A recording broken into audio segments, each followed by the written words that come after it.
Welcome to Managing Love Intelligently. I'm Jason. And I'm Stephen Ng. And Stephen Ng is a marriage and family therapist with 30 years experience. And I'm the guy who asks him the hard-hitting questions.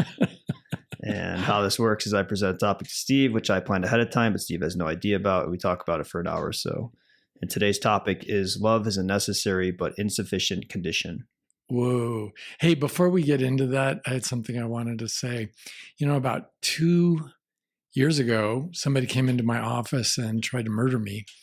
He stabbed me multiple times. It was a guy who'd been a client for a couple of weeks, and then he'd gone back to prison for 7 years. And there was no reason rationally for him to be angry with me because I had not done anything. But it was quite an experience to come so close to death. I sat in the hospital for a long time as they tried to observe my bleeding and what was going on with me. And then unbelievably, I was able to get up the next morning and go to work. But you went to work the next morning after that? Yeah, I did. Yeah, I did. But what it created in me was a sharpened sense of a desire to leave a legacy behind, because I knew that I was going to be dying. It made dying much, much more real in my mind, as opposed to merely a concept, because I had escaped death just very narrowly that particular day. And these podcasts that we're doing, I know that it's easy to get lost in the sea of podcasts out there. There are so many thousands of podcasts, each with their 5 or 10 listeners. And I suppose we are in some sort of close proximity to those numbers. But the idea that I've had for doing these podcasts is to share what I've learned both professionally and taking the observations from my office and putting them into practice in my personal life, and vice versa, has really enabled me to have a level of joy and love in my life that, once experienced, I have to say I wanted everybody in the world to have what I have. And so we do these podcasts to share that, and hopefully I can get it all out there before I croak. And when you're that it's really not so much the content. I want to remind the listeners, we do talk about specific subjects, but I'm not so much trying to share content as the way of talking, the way of communicating about this subject we call sexuality or love. And I think that for the listener, the idea that I don't know what we're going to be talking about until you tell me moments before we engage in the conversation, it's kind of what happens in real life. Yeah. Our kids come up to us and say, "Mom, what is a vagina?" Mm-hmm. Or how are babies made? Or how come I have a penis and my sister doesn't? And these are all episodes that will be coming up soon. Me asking Steve these questions. But we're not prepared for these spontaneous conversations that come up, including those that come up when we're in a relationship with a significant other, whether it's just a boyfriend, a girlfriend, or a spouse. We're not always prepared for somebody saying, "I want to do this," or "I don't like it when you do that." And we certainly don't seem to be prepared as a society to intentionally interview candidates for a leading role in our future life as a mate. And so these conversations that we're having on this podcast are designed to mimic that and to help all of us, including me, grow increasingly comfortable talking about sexuality just like it was a part of everyday life, which it is. So with that in mind, I invite you to listen. We'll be talking until I am wrung out like a sponge at the end of 3,000 episodes or so. And then that's why we always invite people to write in with questions or try to share something from their own lives that we can share online.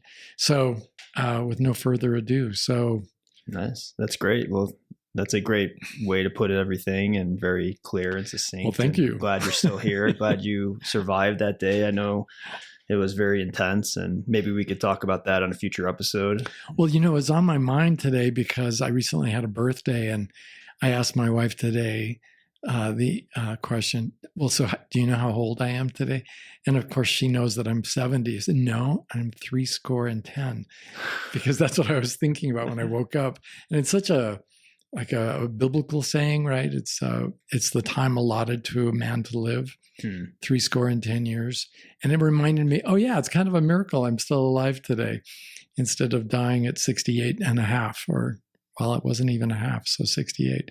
So that's why it was on my mind. I thought I would share that with everyone. Yeah, thanks for sharing. Is a score 20 years then? Yeah. Okay. You did the math fine, right? Just like a good algebra student. Great. Well, yeah, I love that. And I think that that's very important, that we do have these conversations and to make it common, because for so many people it's not. And you just shared with me an article recently in the New York Times about how couples who have problems with sex, it's because they're not talking about it. And it's kind of like one of the main things we talk about and that we're trying to achieve on this podcast. Yeah. I mean, I'd love to think of myself, and I do think of myself as archiving all of this on the internet so that someday, centuries from now, people may discover it and think, I think I should try that. Yeah, it helps. And I've never talked about sex as much with another person either. So, and it's doing it, like you do it more and more and more, it just becomes you become comfortable with it. It becomes a normal part of everyday life. And then you get to enjoy it more and be more open and free and not have weirdness around it, not feel uncomfortable. And because all those feelings will transfer over into the relationship or into the bedroom or even into your conversations on dating. What we're doing here is really, I don't know if everybody knows this, but it's utterly non-scripted. And so the listener gets the opportunity to eavesdrop on a couple of guys just talking about sexuality. One of them, me, twice as old as the other guy, sharing what I've learned in my life experience. And the younger guy being much more focused and keeping me from rambling or ignoring the question. Yeah. Got to keep the old man on task. Okay. So today we're talking about love is a necessary but insufficient condition. And this is something I've heard you say various times. And I was wondering, before we get into this, have you not heard the song All You Need Is Love by the Beatles?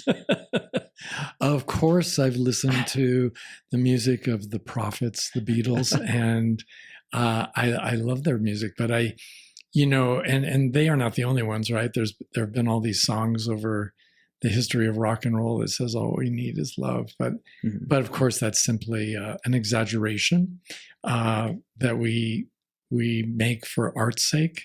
And the reality is, I think for the philosophers, who are the ones who came up with the phrase necessary but insufficient, I think that really helps us sharpen our thinking in terms of mate selection, and also in terms of just critical thinking in our time spent alone, to understand why certain relationships didn't work out when we're doing a debriefing on our latest horrible mistake, or we're looking forward to going on a future date with somebody, things to remember. So necessary, yes, love is necessary for a successful relationship for most of us. I know there are cultures where love is widely ignored, but I think ideally human beings do need to have some sense of a meaningful emotional connection that is positive in its regard for the other person, what we call love. But so insufficient in that if all I have is this intense fondness for the other person, like maybe a fan would have for one of the Beatles on stage, a performer whom she knows nothing personal about other than that he's a performer, in the band called the Beatles, it can't really be said that she truly loves him. She loves him in that she's crushing on him really hard, perhaps. But it would not necessarily be true. in fact, it's probably not true that they would be a good couple or live happily ever after. Yeah. So by this concept, you're saying that love, it's necessary. I mean, for most people in the United States, say, or for most people in general, it's needed. Like, you should love your partner. Well, I mean, it's ideal, right? It's I mean, the idea, well, I don't love her or him, but they do have a lot of money. Yeah. It just sounds wrong yeah. to most of us. Or I don't love them, but I just feel like I need some security in my life, and he or she owns property. Yeah. It won't. It doesn't feel very satisfying or significant. And I suppose people are in the habit of trading sex for money, or sex for security, or sex for something else. But ideally, there would be a lot more going on. And I suppose you're probably wondering, well, what else would there be besides love? Yeah. Well, I know there's other things, but so you're saying, so that's necessary, but it's insufficient. And by insufficient, you mean all the factors that can, like, when you really truly get to know somebody, those factors that could rule out you from living your best life, your best relationship, your truest authentic self, like all that sort of. Well, even, and I agree with everything you just asked, or said, but I think we could simplify it, that would keep you from being happy. I could love a person. And it's true, as I look over my past, going even from my grade school days when I did have serious crushes, I can say that I fall in love somewhat easily. And I used to feel embarrassed about that until a colleague of mine pointed out that it was a strength, not a weakness, to be able to fall in love easily, because it has something to do with the ability to see what is truly lovable about a given person. So that's a great thing, to be able to see what is lovable about a given person. But one wants to keep one's head, and also to make a note of what I think we could maybe best categorize as the deal breakers, both universal and personal, in that same opportunity to have a loving relationship, because there would be elements in the relationship that would really sabotage the whole process of maintaining happiness. Yeah. And what about, so you say you recognize or you fall in love easily, but then, like, what are some of the things in your life or your experiences that you've had where it wasn't going to happen, if you know what I mean by that? Well, yeah. I mean, I fall in love easily in the sense, as is evidenced by, and I think that's the way the scientists would put it, as is evidenced by my falling in love with people who are emotionally unavailable, or falling in love with women who don't really have any feelings for me. Yeah. Falling in love with women who are grossly impaired by their mental illness, including substance use disorders, like problems with alcohol or other drugs. So, those would be some of the examples of how one person, me, could fall in love with another person, her or them.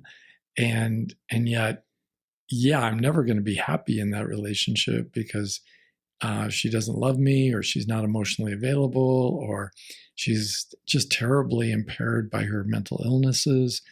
And there are lots of other examples of that kind of thing.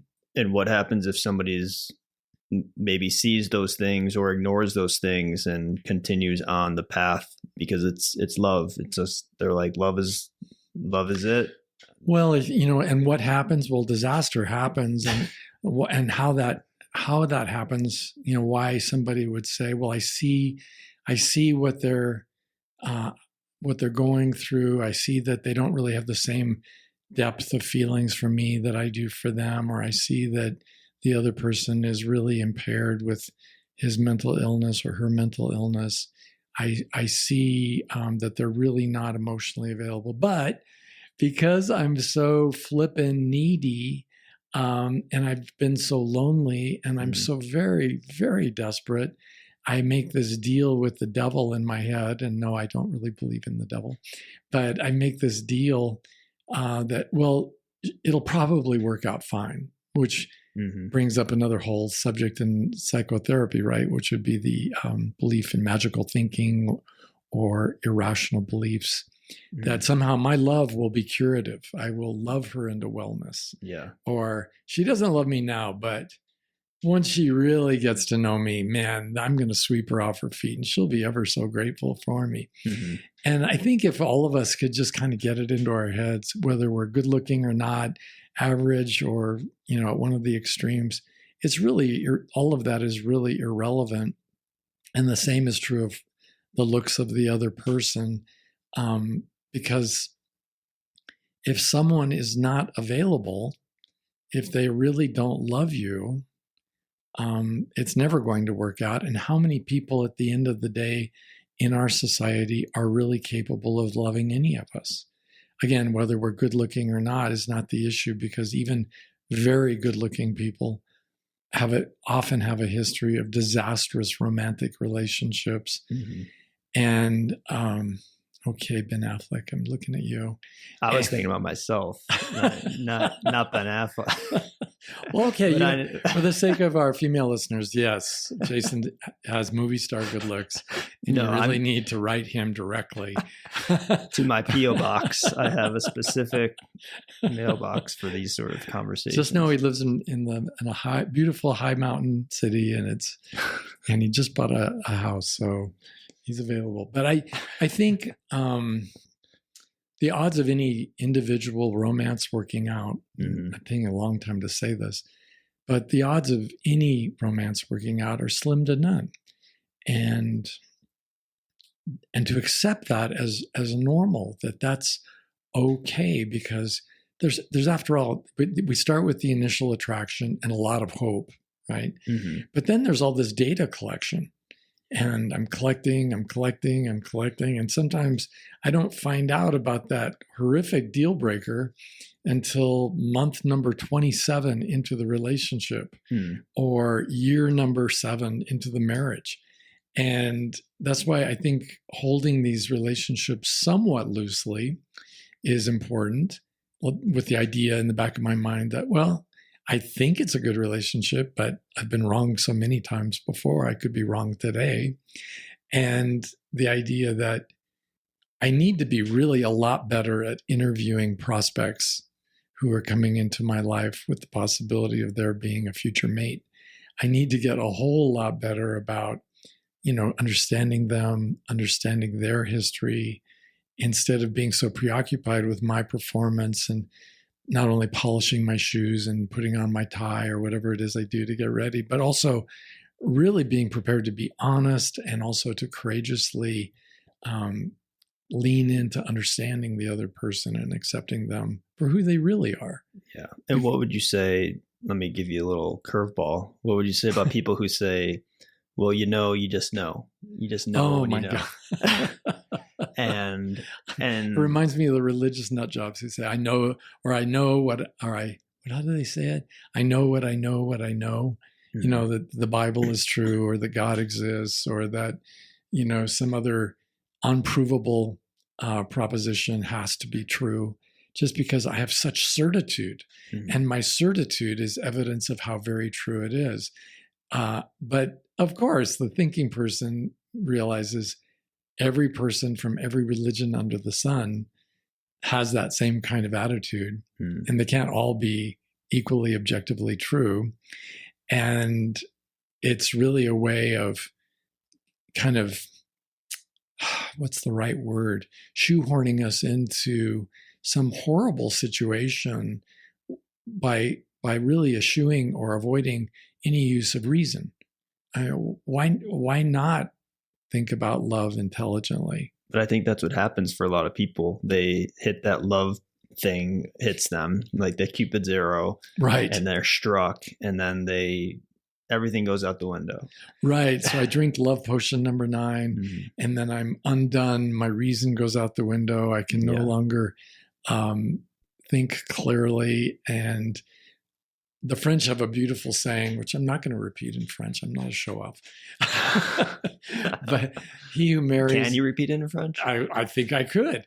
But he who marries in haste repents at his leisure. And I think that that's such a great way of saying this, that there's no rush.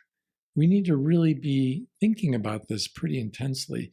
And for most of us, we think more intensely or more carefully and read more consumer reports and talk to more people when we're buying a house or a car or any major purchase.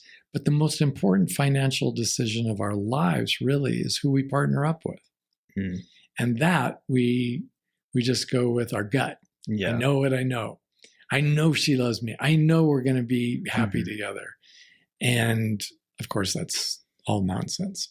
And what about like even when that initial love bomb hits or whatever, or potion, love bomb, arrow, whatever it may be, how like is it okay for people to just jump into a relationship? Should they wait a little bit? Should they like? Oh, absolutely. I would suggest everybody jump in while the iron is hot. Just get in there and thoroughly train wreck your entire life, because some people actually need to avoid pain. But for those of us who are thick-headed, jumping in will allow us to have this searing, painful, poisonous experience that we'll never forget. And hopefully the lessons will stay with us for the rest of our days. But what if it starts off really great? I mean, it does happen where people do this, but it seems like it's not the norm. Well, what if does any love affair not start off really great? I guess that's true. Yeah, right. I mean, I think they all do. And the old saw about, my grandparents fell in love in high school and they've been married, 50 or 70 years or however long it has been. I'm sure there are couples like that, but they are truly outliers. And we would all be well served, I think, to simply play the odds. Yeah. That the odds would be that if I rush in, I'm more likely to make a mistake than if I'm intentional and deliberate in my thinking and in my evaluating, like meeting her friends, meeting her family, seeing how they react, getting more of her history, getting to know. And after all, if dating her is wonderful, if getting to know her is the deepest of pleasures, what's the rush? Yeah. I don't think there is one. So if I came to you one week and was like, hey, guess what? I met her and we're dating already. Would you be like, I don't care if anybody starts dating right away. Exclusively dating. Oh, you had to throw that in. So that's the stumbling block for me. Yeah, that I think, yeah. Yeah, so if I'm like, we're dating and we're exclusive and we are planning the wedding.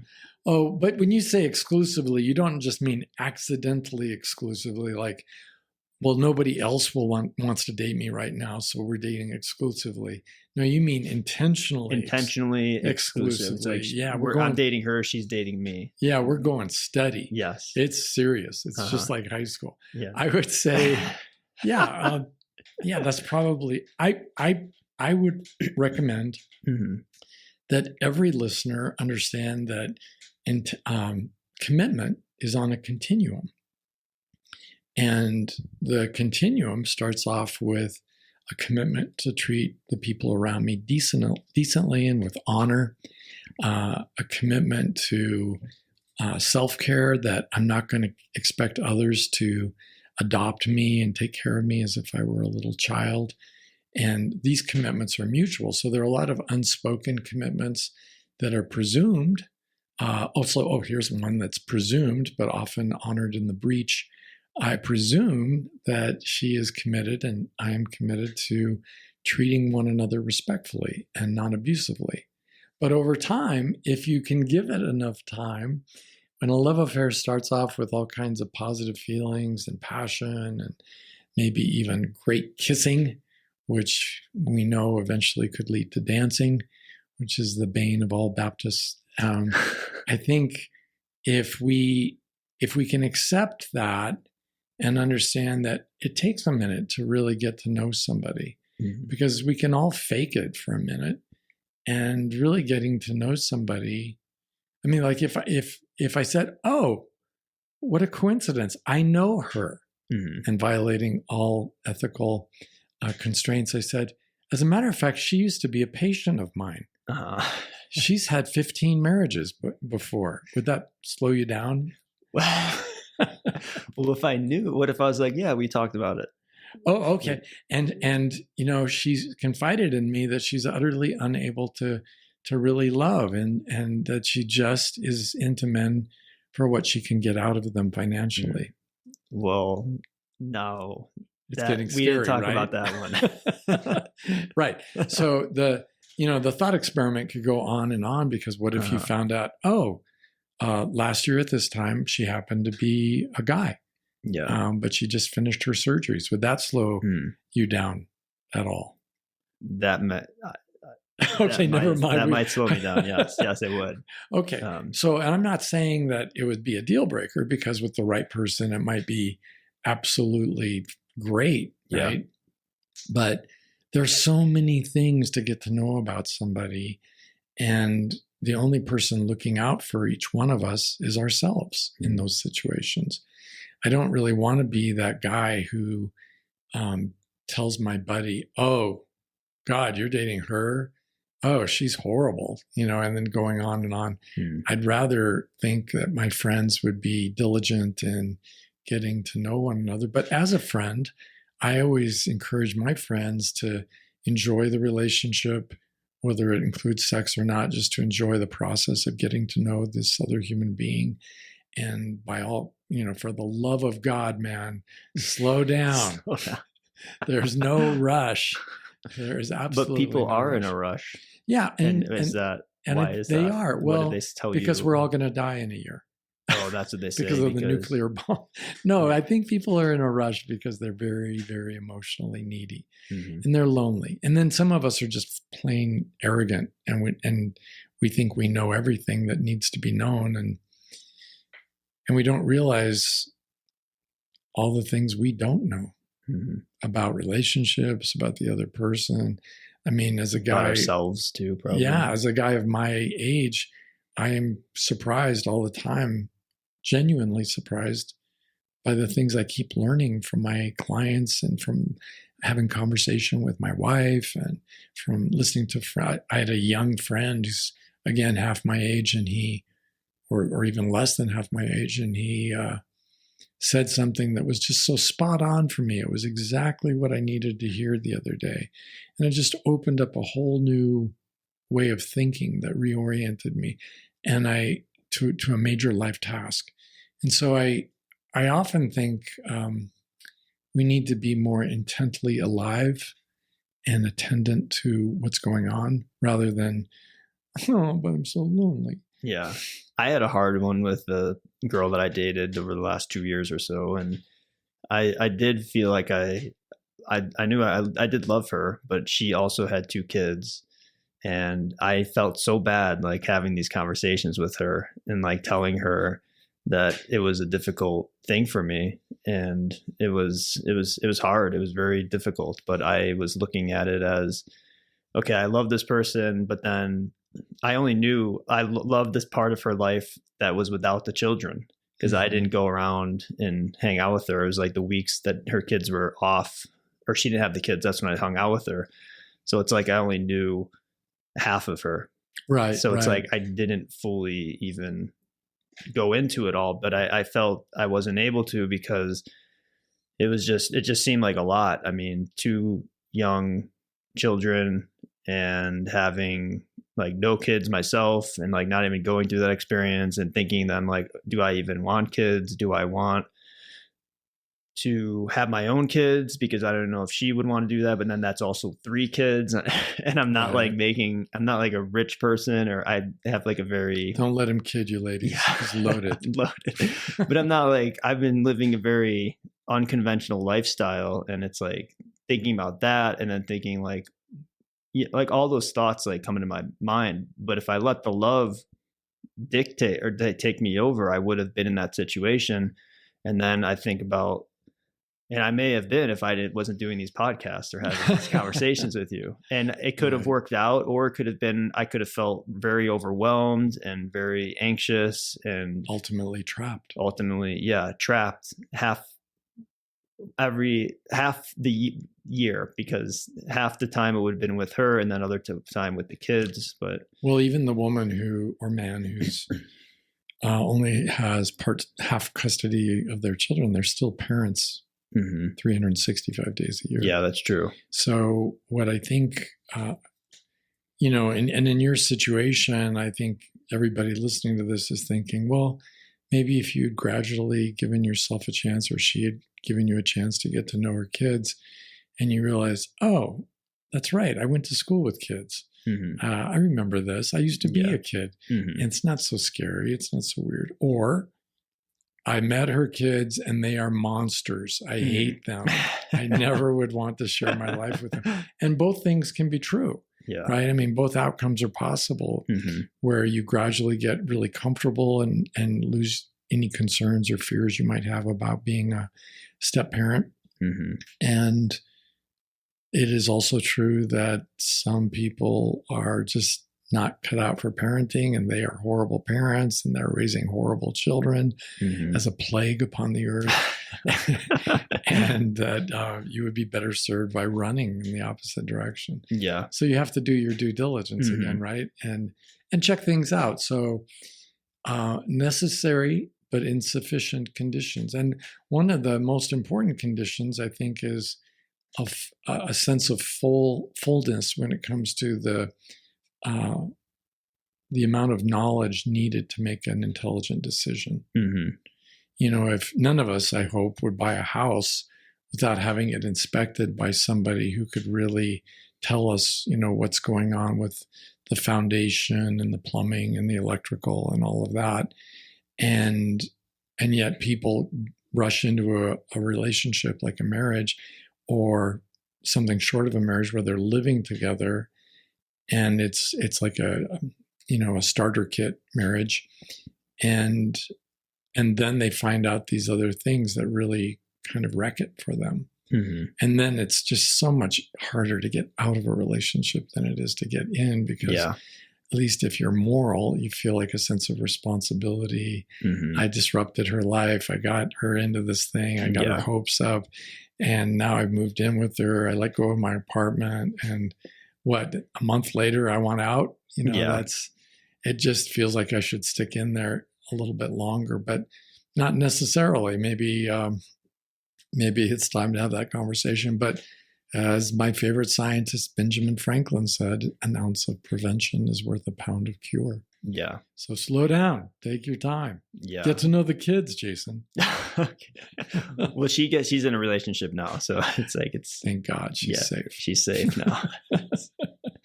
But yeah, I just couldn't. Well, I was thinking too, even like, it's like that kind of like, do I want to go have a partner that I could travel with or do whatever? I don't know. Maybe I was thinking too much about it, or but it just didn't feel like I was there yet. And if somebody wants to go there and you're not there, then they got to go off and do their thing. Yeah, it's really true. Yeah.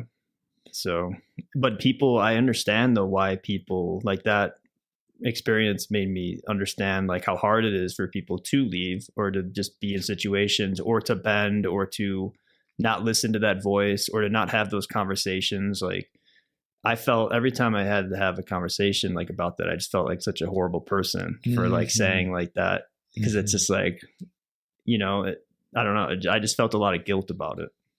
About not being that guy for her.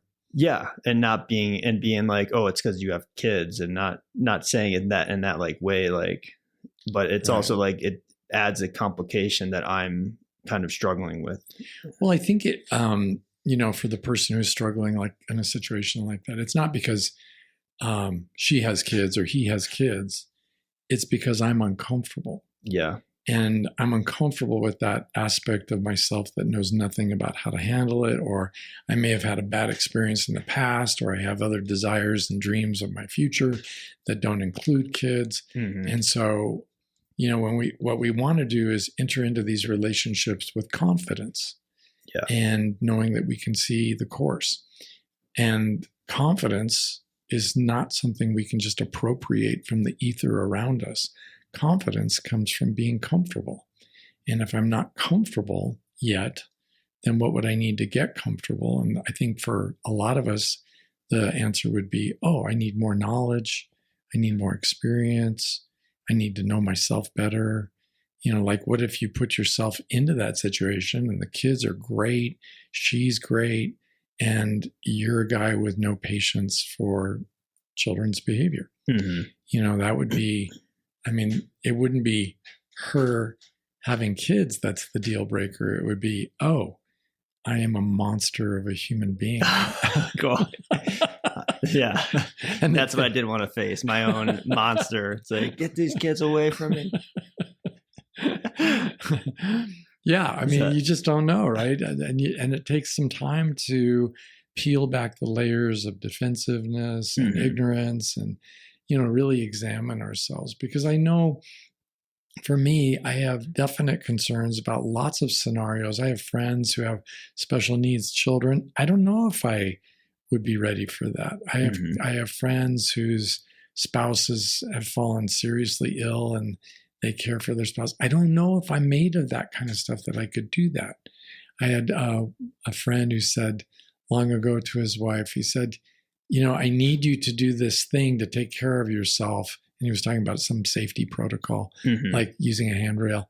And he said, and if you don't, and you fall down and you're left as an invalid in a bed, I promise I'll take care of you, but I'm not going to be nice about it. And because he knew his limitations and he meant it as a joke. Yeah. But there was a little bit of truth to that joke. Yeah. Haven't women told you like, well, if I get in an accident or if I can't do this, will you take care of me? No woman's ever asked me that, but I had a situation with one girlfriend who fell seriously ill with a chronic condition that was incurable. And it was her mother who asked her, well, does Steve still want to be with you? And because now she was defective, and that was absolutely not even remotely an issue in that case for me. I passed that test with flying colors, and I'm still married to her. So I know that I can do some things, but I also know simultaneously that I can't do all things. I can't be all things to all people. And I think, what goes with this conversation of necessary but insufficient is a humble realization of the fact that we all have our personal limitations. For me, for example, I know that smoking is a personal choice that has nothing to do with character or morality. And yet for me, it would be absolutely a deal breaker. If I saw someone I was immediately attracted to and we were having great conversations and months went by when we dated and I had no idea that this individual smoked. And then I find out months into the relationship that she smokes, it would all come crashing down around me. And I'm not proud of that because I don't think it's an indicator that I have standards, damn it, or that health means everything to me, or that or anything good about me. It just means I can't handle it. And I don't think that that's such a great thing when we compare it to love, but it's true of me and I accept that about me. And so it's helped inform me in my decision making. And there are lots of examples of things like that. Yeah. Some of them incredibly petty. But that's a hard no for you though, smoking. Right? You're not going to tell me you smoke, are you? I used to. I don't anymore. Okay, then we can still be friends. Okay.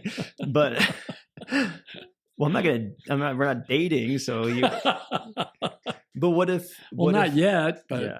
So like with the kid situation and my thing, you're like, well, you could go and see the kids and maybe it's okay. What about with the smoking? Like you could go. Well, I've been around smoking before. It doesn't really change. People inhale and they blow it out. And it's like, it's not widely different from one person to the next. But you couldn't that's something though you wouldn't even try to attempt. Like I could have attempted. Not even with Greta Garbo. No. Okay.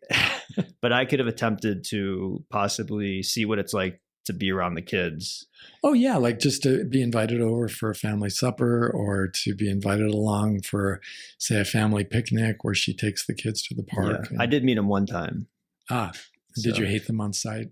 No, they were cool, but they were kind of crazy. I mean, but they're young, and they're running around, they're boys. So and they were acting like boys. Yeah. So they were just doing. Gotta hate that.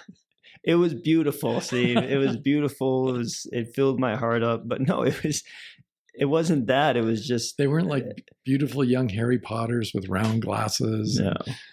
Able to cast spells and all kinds of magical things. No, but children are just like everybody else. They come in all these configurations, and they are where they are in their life. And some of them are easy. There are children, I think it was Dr. Campbell who said there are children who are easy and children who are difficult. And by that, he meant for the adult in their lives, difficult to love or difficult to take care of, and for you, those boys weren't the easiest. And I don't know what that would entail to find the easy ones. But, for me, I'm bookish, I'm quiet, and two boys with ADHD hyperactivity would probably be very, very difficult for me to manage. Yeah. And again, I don't know. It was only a short time, but it wasn't like a long meeting. But yeah, there was just I don't know. I'm still working through it, I feel like. Still trying and rightfully to so. I mean, it can take years for us to understand even ourselves, to debrief, like, what was it about me that didn't like that? Because it could have been something as unforeseen. I mean, I was joking about the ADHD a little bit, but it could be something like, well, I was so emotionally needy at that time in my life, I just didn't want to share my partner with anyone. Or I was in a petty way truly jealous of the attention that she was giving her own children. And those are not pleasant truths to face about ourselves, but even an ugly truth, once faced, can be overcome. And if we're interested in overcoming it, or simply accepted, that's the way I am, and I don't really have an interest in changing. And so I know that's not going to work for me. And you just keep going. Yeah. Well, that's the thing. You just keep on going. So this thing about necessary but insufficient, it's kind of self-evident, right? I believe so, but it's something that I don't think many people do. Yeah. I think that's why I wanted to talk about it. And even like having this experience that I shared, and it's like, you just don't think about it because you fall in love and you just go. Typically, that's the way people want to do it. They don't want to think about it. Sometimes they're like bringing in thought into this stuff ruins the romance of it all. Because it's too much thinking. I've been told, and God, I feel sorry for anybody else who's been told this because it's sort of discouraging. You're always thinking. Why are you always thinking? Or you always want to talk about things. Why do you always want to talk about things? And it's because I'm trying to figure it out. And I think a lot of women stereotype, well, that's what men say to women. And there are men who say, no, that's what women have said to me. And I think that's because we've all dated so few people and truly gotten to know so few people that we tend to be biased by our very small selection sample that was not chosen at random, but was chosen by ourselves. But it makes sense to me that we would accept this even before we go on a first date, accept this before we even have a first significant love. Accept this idea of love is a necessary but insufficient condition. Absolutely. Because, and I think I can make this very plain to the listeners who are still up on the fence on this. Would it work for you to be in a relationship where the other person deeply loved you, but never respected you more than they would respect a child or a pet, or not even as much as they would respect their own pet? No, that wouldn't work. Well, what if they loved you passionately, but they were abusive and yelled at you, screamed at you, called you names whenever they got angry? No, that wouldn't work either. Well, what if they loved you, but not really particularly showed any interest in getting to know you and getting to know who you really were. No, that really wouldn't work either. But I think people make it work. I think that's the thing. Like, do they? Well, they think they are, but they're not. But they don't get out of it. But it's like, I think that's the important thing, to have the ability to see that there is love there, but it's insufficient. Because I have friends in these relationships like this that they can't see that it's not there. Like, they can't see, all they're seeing is the love, and they're using the love as the glue to hold them and keep them attached to the other person. Right. I think I've been particularly unfortunate in love in some ways. I mean, very fortunate as far as the way things turned out. But I have yet to have a client come into my office who's had some sort of a relationship failure that I myself haven't experienced. I've had I don't know what's wrong with me that I've had every failure that can be imagined or relayed to me. But I think for most of us, if we can just slow down enough to reflect on how it's gone so far, or that question they ask in AA sometimes. So how's that working for you? Where you just go all in after falling in love and that's all you need.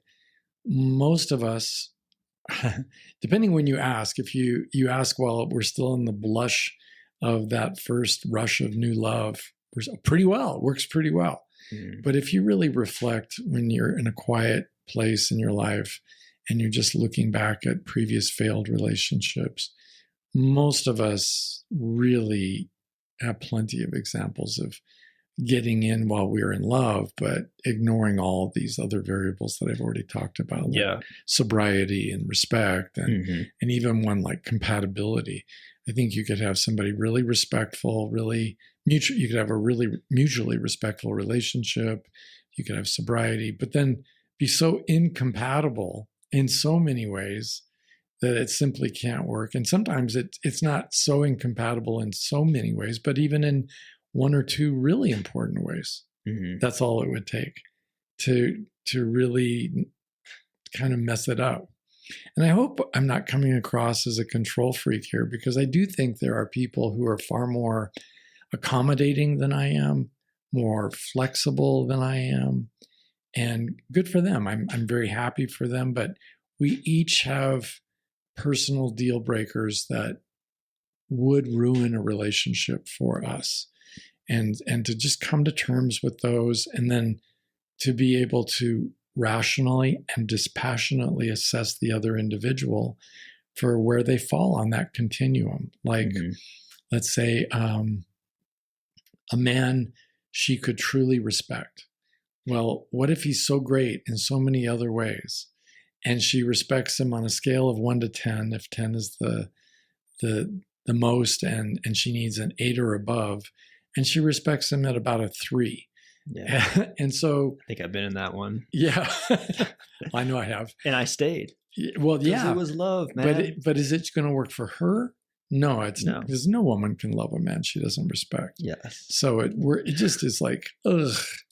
And it's, especially once you've invested a lot of time in this, but it's sort of like that old adage about, throwing good money after bad, in an investment.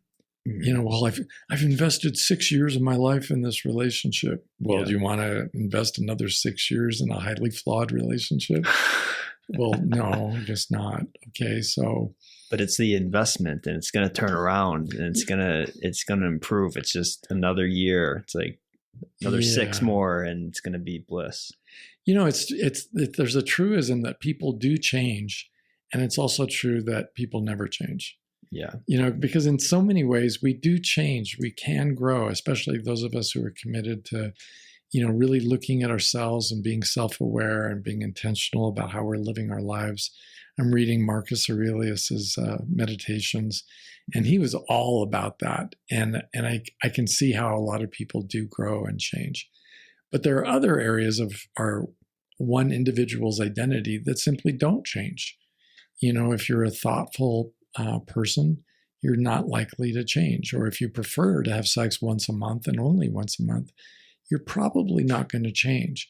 But if if the other person is that way, they're probably not motivated to change that either, especially when it's a coin toss. Like not everybody is bookish, nor should everybody be bookish. Mm-hmm.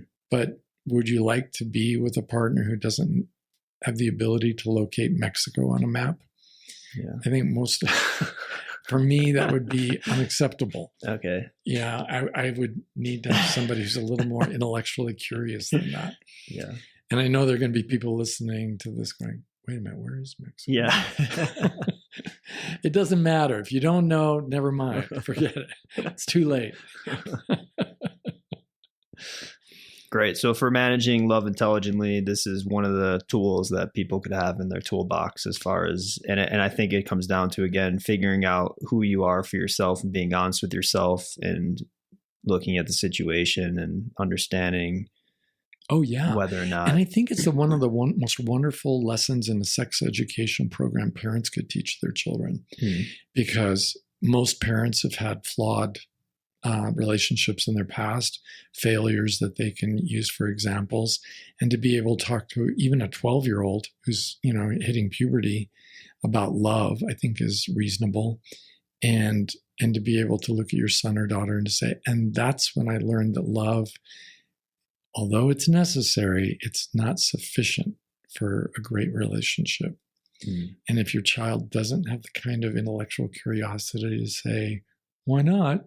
To say, and the reason that's not true is, and then to explain it, and to explain that, like 20 or 30 times until your child is rolling their eyes. And that's the signal that they got it. Teenagers give us that they've heard it before. And then will they not make that mistake? Well, there's no guarantees there, but they're far more likely to not make that mistake. And they're far more likely to get out of it more quickly if they do make that mistake. Yeah. And that's good parenting. Yeah. Cool. Awesome. Well, we will wrap it up there. And to end, we have a listener question. And if you have a question for Steve, visit stevening.com and fill out the contact form. And remember, I never know what these questions are about, and I often get uncomfortable, but you can trust Jason to reel me back in and make me answer it. Yes. So, dear Steve, my boyfriend loves to play video games, but it's all he wants to do, and I think he's addicted. I don't know how to tell him enough is enough. After 2 years together, I feel like I'm not even in a relationship anymore. Am I the bad guy for wanting quality time? What can I do? Yeah, boy, I do hear this one an awful lot, and it's a very common complaint. So I think the problem is, frankly, no man wants to be controlled. So telling him he watches or plays too much, he watches too much TV, he plays too many video games, is really like taking on the role of the mother, scolding the naughty teenager. And that is a losing proposition. But the remedy, I think, is a more frightening one. And that means sitting down with this person and say, I need to talk to you about something important. And saying it in a serious way. And he says, what? And you hope he has enough intellectual curiosity to ask that. But if he doesn't, the thing I need to talk to you about is our relationship. And most men cringe when they hear that. They don't want to talk about the relationship because they know this is not going to be good. She's not going to say, I just love it. It's really great. She's going to say something negative, and should, but you can't say it with anything other than a 2x4 to the head. I think it needs to come out something like this. I've really given it a lot of thought, and I don't think this is going to work for me. And while he's standing there stunned and stupefied, go ahead and continue the assault and let him know, I really got married or got together with you thinking we were going to share a life and really get to know each other. And I thought we'd actually have conversations and that we'd actually go out and do things together. And none of that's happening. I noticed that you really love your video games, and I accept that.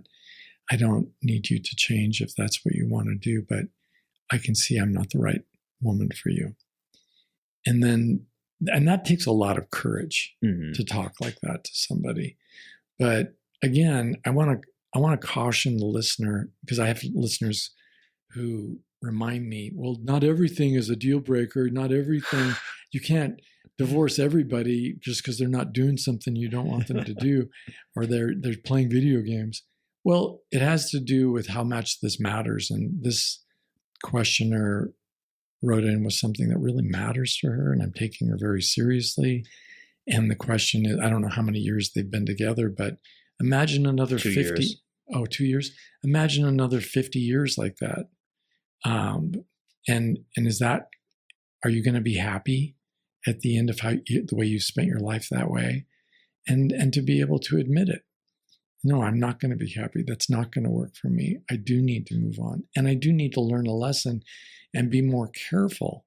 There's nothing wrong with playing a video game, just like there's nothing wrong with dropping a few dollars in a casino or having a drink or doing any of the things that could be perfectly normal behaviors. And then for some of us, even those perfectly normal behaviors could be deal breakers.